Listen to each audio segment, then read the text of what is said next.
आज के शो की शुरुआत एक सवाल से करते हैं। दुनिया में सबसे ताकतवर फौज किस देश की है?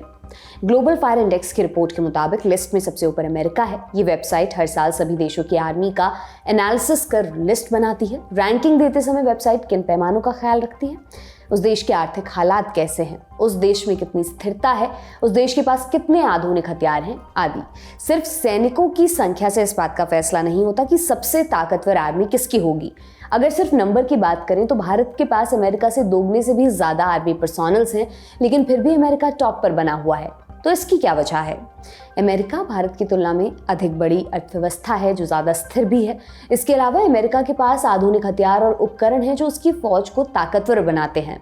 अमेरिका हथियार बनाने के मामले में दुनिया के टॉप देशों में आता है। वो दुनिया का सबसे बड़ा हथियारों का सप्लायर भी है। वहीं भारत अपनी ज़रूरत का ज़्यादातर हिस्सा बाहर से इम्पोर्ट करता है। पर आज हम इन सब की चर्चा क्यों कर रहे हैं? क्योंकि एक रिपोर्ट आई है जिसके मुताबिक भारत फिर से हथियारों का सबसे बड़ा आयातक बन गया है। बीते 5 साल में उसने दुनिया में सबसे ज्यादा हथियार खरीदे हैं। ये जानकारी Stockholm International Peace Research Institute की रिपोर्ट में जारी की गई है। रिपोर्ट कहती है कि 5 साल में भारत की हथियार खरीदी 4.7% बढ़ गई है। इस रिपोर्ट ने कई सवाल पैदा कर दिए हैं। मसलन, क्या भारत किसी युद्ध की तैयारी कर रहा है? क्या भारत पर कोई खतरा है? अगर नहीं तो वो इतने हथियार क्यों खरीद रहा है?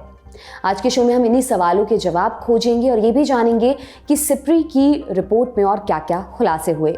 नमस्कार, मेरा नाम दिव्यांशी सुमराव है। आप देखना शुरू कर चुके हैं लल्लन टॉप का अंतर्राष्ट्रीय प्रसंगों से जुड़ा रोजाना का कार्यक्रम दुनियादारी।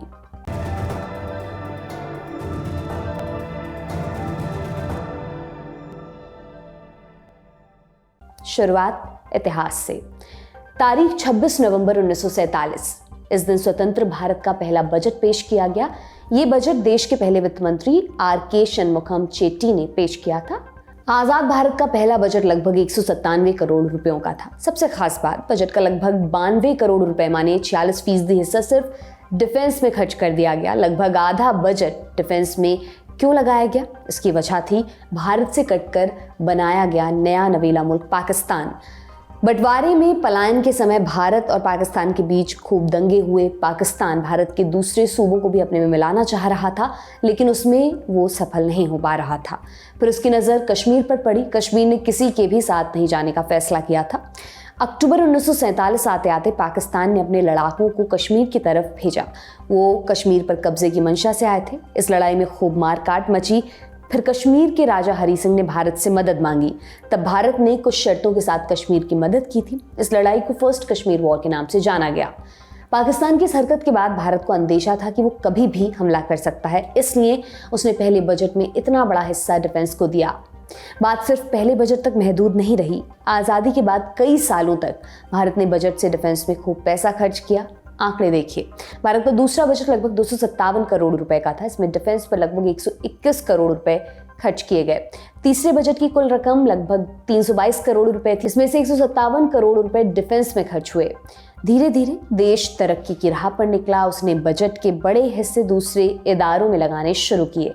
1960 में भारत अपनी जीडीपी का 2% रक्षा में खर्च कर रहा था। 1960 के दशक में भारत के कुछ पड़ोसी मुल्कों के साथ रिश्ते तल्ख होने लगे थे। 1962 में इसी का अंदाजा रखते हुए रक्षा बजट बढ़ाया गया। इसी साल यानी 1962 में भारत की चीन के साथ जंग हुई। क्या थी जंग की वजह? 23 अक्टूबर 1962 को चीन और भूटान की सीमा नॉर्थ ईस्ट फ्रंटियर एजेंसी नेफा में चीन के सैनिकों ने भयंकर गोलाबारी शुरू कर दी। चीनी सैनिकों ने एक भारतीय पोस्ट पर कब्जा कर लिया। 17 भारतीय सैनिक मारे गए और 13 को पकड़ लिया गया। फिर भारत ने जवाबी हमला किया। इसके बाद 21 नवंबर को चीन ने संघर्ष विराम की घोषणा की और उत्तर में 20 किलोमीटर पीछे की ओर हट गया, जहां दोनों देशों के बीच line of actual control LAC है और ब्रिटिश भारत के नक्शे में जहां सीमा रेखा बनी है। इस लड़ाई में भारत के लगभग 1300 सैनिक मारे गए। चीन के साथ हुई लड़ाई की वजह से भारत ने 1963 में अपना रक्षा बजट दोगुना कर लिया। साल 1963 में भारत अपनी जीडीपी का 4.03% हिस्सा रक्षा बजट में लगा रहा था। अगले कुछ सालों तक ऐसा ही ट्रेंड देखने को मिला। फिर साल 1965 में भारत की पाकिस्तान से जंग छिड़ गई। क्या थी इस जंग की वजह? पाकिस्तान कश्मीर पर कब्जा करना चाहता था। सितंबर 1965 में ऑपरेशन ग्रैंड स्लैम के नाम से एक खास मिशन शुरू किया। इसका मकसद जम्मू के अखनूर सेक्टर को अपने कब्जे में लेना था। इस ऑपरेशन में भारतीय सेना को खासा नुकसान पहुंचा और कई सप्लाई रूट्स को क्षतिग्रस्त कर दिया। भारत ने इसका मुंह तोड़ जवाब दिया और हाजी पीर पास को अपने कब्जे में ले लिया। पाकिस्तान का ऑपरेशन ग्रैंड स्लैम बुरी तरह से फेल हो गया था। इसी बात से बौखलाए पाकिस्तान ने कश्मीर के साथ पंजाब को भी निशाना बनाया, पर वहां भी मुंह की खाई। 6 सितंबर को भारत की ओर से इस जंग की आधिकारिक घोषणा की गई। 23 सितंबर 1965 को जंग खत्म हुई। भारत ने पाकिस्तान के मंसूबों को चकनाचूर कर दिया था और पाकिस्तान की इस युद्ध में करारी हार हुई।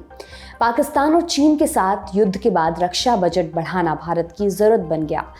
उसके बाद साल 1971 में पाकिस्तान के साथ एक और जंग हुई, इसमें भी पाकिस्तान की हार हुई। नतीजतन पाकिस्तान से कटकर बांग्लादेश बना। फिर परवेज मुशर्रफ के दौर में साल 1999 में कारगिल वॉर हुआ, इसमें भी पाकिस्तान की हार हुई। ये तो हुआ भारत के रक्षा बजट का इतिहास। साल 2023-24 के लिए भारत का रक्षा बजट लगभग 6 लाख करोड़ रुपए है, जो भारत की कुल जीडीपी का 2.4% है। पाकिस्तान का रक्षा बजट कितना है? लगभग 50,000 करोड़ रुपए। रूस का लगभग 6 लाख करोड़ रुपए, चीन का लगभग 24 लाख करोड़ रुपए, अमेरिका का सबसे ज्यादा लगभग 66 लाख करोड़ रुपए। ये रहे दुनिया की कुछ टॉप आर्मी वाले देशों के रक्षा बजट। अब आते हैं मेन मुद्दे पर। 11 मार्च 2024 को स्वीडन की Stockholm International Peace Research Institute SIPRI ने एक रिपोर्ट शाया की। इस रिपोर्ट में उसने दुनिया भर के देशों के वेपन इंपोर्ट की जानकारी दी। इस रिपोर्ट में एक लिस्ट थी दुनिया के टॉप आर्म इंपोर्टर्स की, माने जो दुनिया में सबसे ज़्यादा हथियार खरीदते हैं। इस लिस्ट में भारत पहले नंबर पर है। और क्या पता चला? पॉइंट्स में हम आपको बताते हैं। रिपोर्ट के मुताबिक 5 साल में भारत की हथियार खरीदी 4.7% बढ़ गई। जापान में हथियारों का आयात 155% बढ़ा। चीन के हथियार आयात में 44% की गिरावट रही। पाकिस्तान 5वां सबसे बड़ा आयातक रहा। पाकिस्तान को चीन ने सबसे ज़्यादा 66% हथियार सप्लाई किए। रूस ने भारत को सबसे ज़्यादा हथियार बेचे। उसके बाद फ्रांस का नंबर है जो भारत को 33% हथियार बेचता है। तीसरे नंबर पर अमेरिका है जो भारत को 13% हथियार बेचता है। यूरोप का वेपन इंपोर्ट 2019 से 23 में लगभग दोगुना हो गया, अगर इसकी तुलना 2014 से 18 के वेपन इंपोर्ट से की जाए। इसके पीछे रूस यूक्रेन युद्ध बड़ा कारण माना जा रहा है। यूरोपीय देश द्वारा हथियारों का आयात 2014-18 की तुलना में 2019-23 में 94% ज़्यादा था। फरवरी 2022 से कम 30 देशों ने यूक्रेन को हथियार सप्लाई किए। इसी वजह से यूक्रेन 2019-23 में यूरोप का सबसे बड़ा हथियार आयात करने वाला देश बना। रिपोर्ट में बताया गया कि इस दौरान अमेरिका की हथियार बिक्री में 17% की बढ़ोतरी आई है। रूस के हथियार निर्यात में बड़ी गिरावट रही। पहली बार रूस हथियार निर्यात के मामले में तीसरे स्थान पर चला गया है। ये रही सिप्री की रिपोर्ट के मुख्य बिंदु। अब चलते हैं एक्सपर्ट कॉर्नर की तरफ। मामले को विस्तार से समझने के लिए हमने बात की इंडिया टुडे में senior executive editor Shiv Aroor से। हमने उनसे पूछा सिप्री की रिपोर्ट में भारत एक बार फिर दुनिया का सबसे बड़ा हथियारों का इंपोर्टर बना है, इसकी क्या वजह है? भारत को इतने हथियारों की जरूरत आखिर क्यों पड़ रही है?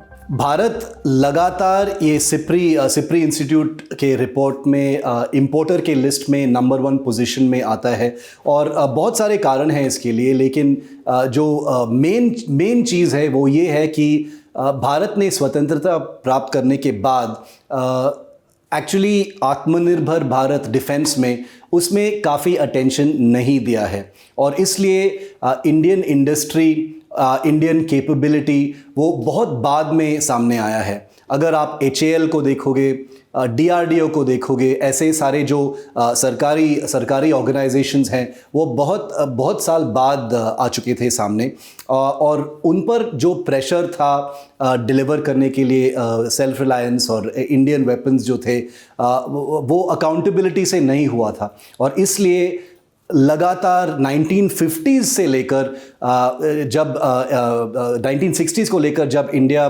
चाइना के साथ युद्ध लड़ा, उसके बाद पाकिस्तान के साथ 1965 में और 1971 में इंडिया एक वॉर फाइटिंग नेशन बन गया था और इसलिए बहुत ही प्रेशर था इंडिया पर कि उनका मिलिट्री आधुनिक हो, कंटेम्प्रेरी हो, मॉडर्न फाइटिंग मशीन्स हो और इसलिए इस प्रेशर की वजह से उनको इंपोर्ट करना पड़ा। और जब आप बहुत भारी संख्या में हथियार या मिलिट्री हार्डवेयर इंपोर्ट करते हो तो वो एक साइकिल बन जाता है। और भी लेंगे रशिया से या किसी और देश से तो और भी लेना पड़ता है उसके बाद, क्योंकि आपको स्पेयर्स भी लेना पड़ता है, आपको अपग्रेड भी करना पड़ता है। तो एक अनहेल्थी इकोसिस्टम बन जाता है इंपोर्टिंग के लिए। तो इसलिए सिप्री रिपोर्ट में इंडिया लगातार नंबर 1 पोजीशन पे है। ये तो बिल्कुल सच है कि मोदी सरकार आत्मनिर्भर भारत के बारे में बहुत प्रचार करते हैं और बोलते हैं कि डिफेंस उनका एक प्रायोरिटी एरिया है। ये भी सच है कि पिछले 5-6 साल में सेल्फ रिलायंस में, इसका मतलब है कि मेड इन इंडिया हथियार में काफ़ी प्रोग्रेस हुआ है, लेकिन जितने साल के लिए हम इंपोर्टेड माल इस्तेमाल करते हैं हमारे सेनाओं में, उसको थोड़ा कम करने में बहुत साल लगेंगे। रूस से भारत ने 36% हथियार खरीदे हैं। 60 के दशक के बाद पहली बार ऐसा हुआ कि यह आंकड़ा 50% से नीचे गया है। हमने फ्रांस और अमेरिका से पिछले सालों के मुकाबले ज़्यादा हथियार खरीदे हैं। इसकी क्या वजह है? क्या भारत वेस्ट के ज़्यादा करीब जा रहा है? भारत एक बहुत ही यूनिक देश है जो डिप्लोमेटिकली अगर आप देखोगे वो बहुत ही अच्छा बैलेंस करता है। वो किसी के साइड पे अलाइनमेंट नहीं रखता है। वो रशिया से दोस्ती रखता है, यूनाइटेड स्टेट्स से भी दोस्ती रखता है। अगर आप रशिया यूक्रेन के युद्ध के संदर्भ में देखोगे तो इंडिया का जो डिप्लोमेटिक स्टैंड था वो बहुत ही यूनिक था। बहुत देशों ने इसको नकारा, इसको क्रिटिसाइज किया, लेकिन India had the last laugh. अगर हम रशिया का पोजीशन के बारे में बात करेंगे, रशिया हमेशा इंडिया का नंबर 1 हथियार सप्लायर का पोजीशन रखा है। अभी भी वो नंबर 1 सप्लायर है। लेकिन कारगिल युद्ध के बाद इंडिया में एक थॉट प्रोसेस जगा था कि इंडिया का जो सप्लाई बेस है, जो रशिया है, वो थोड़ा रिस्की है, क्योंकि रशिया चाइना के करीब भी था। तो इसलिए एक कल्चर जाग गया था इंडिया में कि उसको ये डी रिस्क करना चाहिए। ना सिर्फ रशिया से सप्लाई लेना चाहिए हथियार, लेकिन कुछ वेस्टर्न कंट्रीज से भी लेना चाहिए। ये तो बिल्कुल सच है कि इंडिया 1960s और 70s से फ्रांस के साथ डील कर रहा था, लेकिन यूएस के साथ कभी भी उनका एक डिफेंस रिलेशनशिप नहीं था। कारगिल युद्ध के बाद लगातार अगर आप देखोगे इंडिया यूएस डिफेंस डील्स बहुत भारी संख्या में हुए हैं। एयरक्राफ्ट के, मिसाइल्स के, रेडार्स के, वेपन्स के, हेलीकॉप्टर्स पे P-8I एयरक्राफ्ट हैं इंडियन नेवी में, C-130 एयरक्राफ्ट हैं, ग्लोब मास्टर एयरक्राफ्ट हैं, हार्पून मिसाइल्स हैं, अपैची हेलीकॉप्टर्स हैं, चिनूक हेलीकॉप्टर्स हैं। तो ऐसे हाई वैल्यू डील्स जो हैं इंडिया और यूएस के बीच में, इसके वजह से यूएस काफ़ी ऊपर आ गया है उस लिस्ट में ऑफ सप्लायर्स टू इंडिया, और रशिया थोड़ा नीचे। और ये नंबर जो है रशिया का वो और भी कम होगा in the next few years, क्योंकि रशिया और यूक्रेन के युद्ध के वजह से एक अनप्रिडिक्टेबिलिटी फैक्टर भी आ गया है। और इंडिया एक ऐसा देश है जो चाइना के साथ एक युद्ध का माहौल बना हुआ है 4 साल से। तो इसलिए जो देश हमको हथियार या मिलिट्री हार्डवेयर सप्लाई करते हैं, हम कोई अनप्रिडिक्टेबिलिटी या कोई कंफ्यूजन हम नहीं सह सकते हैं। तो इसलिए इंडिया थोड़ा डी रिस्क कर रहा है। तो रशिया से सप्लाई परसेंटेज और भी कम हो सकता है, और वेस्टर्न कंट्रीज से थोड़ा बढ़ सकता है, यूएस, फ्रांस, जर्मनी ऐसे देशों से। आज की दुनियादारी में बस इतना ही। कल फिर आपसे मुलाकात होगी, इसी उम्मीद के साथ मैं विदा लेती हूँ। शुक्रिया। शुभ रात्रि।